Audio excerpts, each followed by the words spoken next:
am Kia West and I am a current psychology student with Federation University.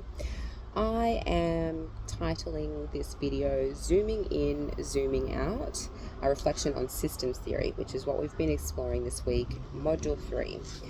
I have really loved it. We are looking at systems as a theory in terms of how they relate to individuals on the micro level, to the environment and social structures on the macro level.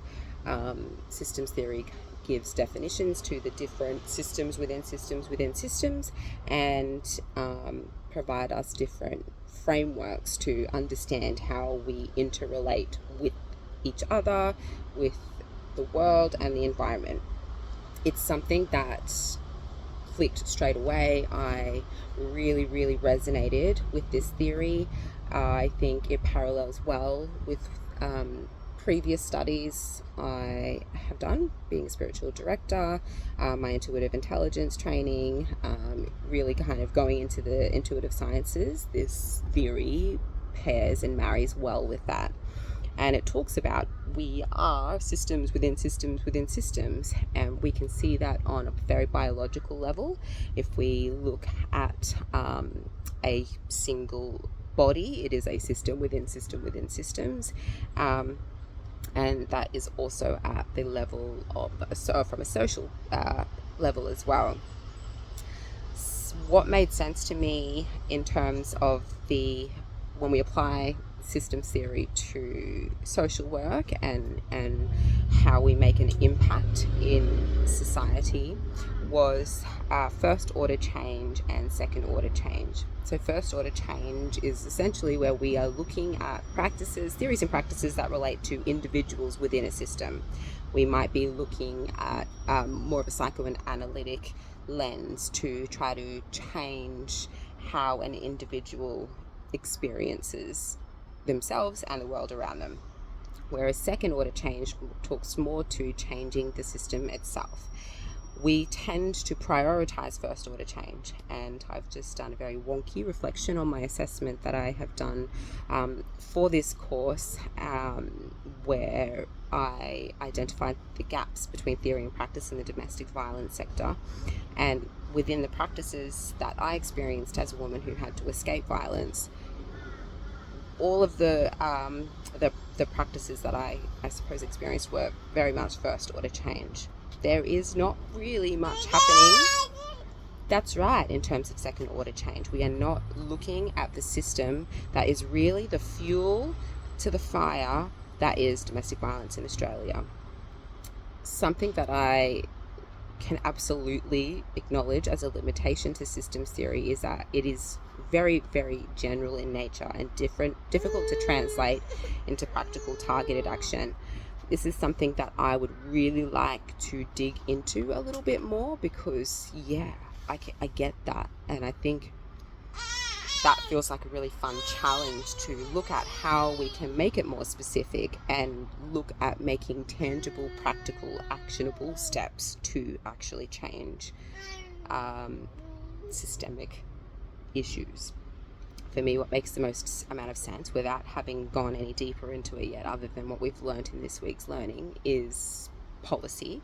There seems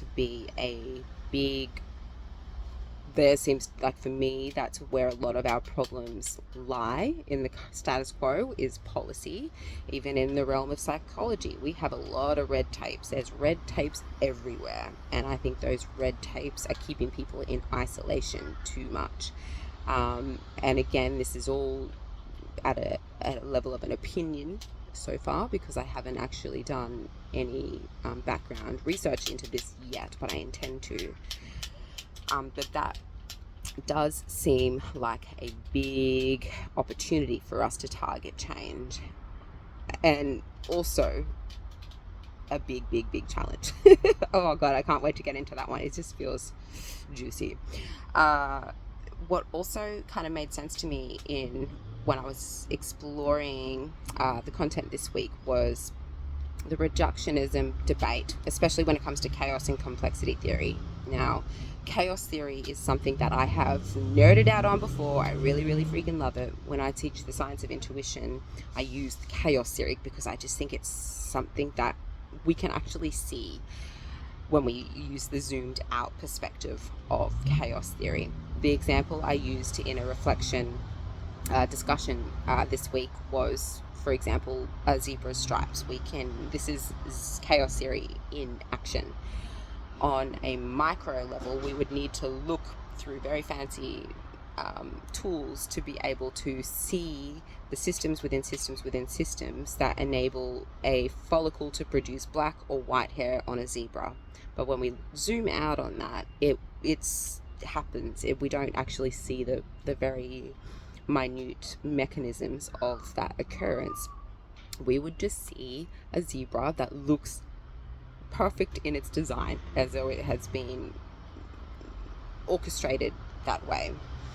I think another interesting way for us to view chaos theory is when we think of, like, another analogy that I've referenced before is like when you sort of, I think it's in New York or maybe in Japan or somewhere, and the image that comes to mind is like a 4 intersection cross street traffic lights, or not traffic lights, the zebra crossing, and when people have to cross the road and it's chaos. But if you imagine being one of those individuals crossing that road, and it would be hectic as, but if you were to zoom out and have an aerial view of that chaos actually looks like, it looks like beautiful. And yeah, so chaos theory shows up in systems theory, and it really talks about the chaotic relationships between systems within systems within systems, and how there is a constant correspondence feedback loop happening that we at the micro level might not be able to see with the naked eye, but it is certainly observable from a macro lens, from being able to see it from a more zoomed out perspective. What I reflected on as part of the main criticism about chaos theory, especially when relating it to systems theory, is that it is too reductionistic in nature, which I totally agree with. I tend to have assigned reductionistic science to the patriarchy, where the patriarchy benefits when it's able to isolate a organism into all of its parts in order to be able to predict, control, and exploit it. Whereas holism, if we are able to look at something from its wholeness, what we're able to do is look at how each system communicates and corresponds within each system. So that was my counter to the criticism.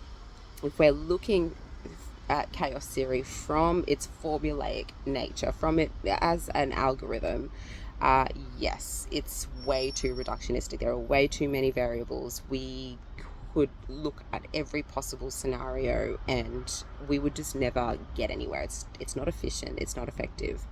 But when we zoom out and we're able to see something in its wholeness, we can still apply chaos theory, complexity theory to draw conclusions and to understand the systems that we are trying to better understand. I am really excited to continue to explore systems theory because, as I've reflected on in my assessment reflection, there seems to be the most amount of gaps, especially when it comes to domestic violence, but not just domestic violence in Australia. I can see a lot of gaps within our broader social system that system series and practices are understated.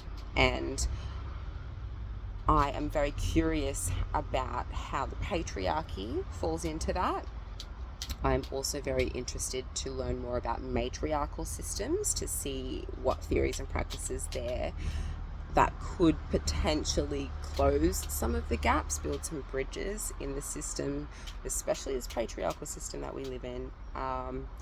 And yeah, something that I reflected on in a discussion this week relating to that is, again, another metaphor for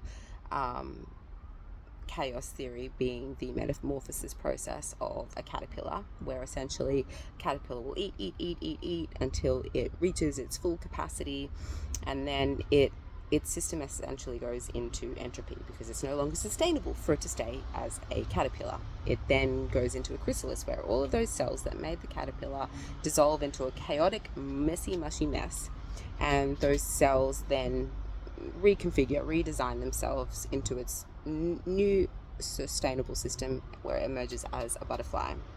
And I find this metaphor really interesting, and it's something that I've spoken about for a number of years because I believe that's what's happening to us at the social system. We are no longer sustainable at the micro level. People are trying very hard to survive in a system that is not conducive for us to survive in. And that has been due to rapid changes. Ever since COVID is kind of when I really see rapid, dramatic change. And our system is in a bit of a dissolution at the moment, which can seem scary for those who tend to resist change. I'm all here for the change. I love it.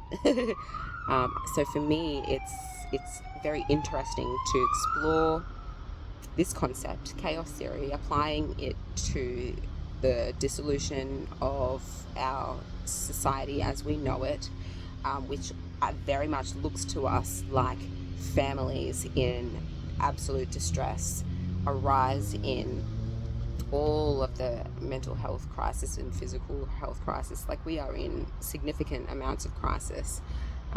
We are in significant amounts of economic crisis, global crisis. Like, every single crisis is like flaring up because our system is in a chronic state of disorder right now.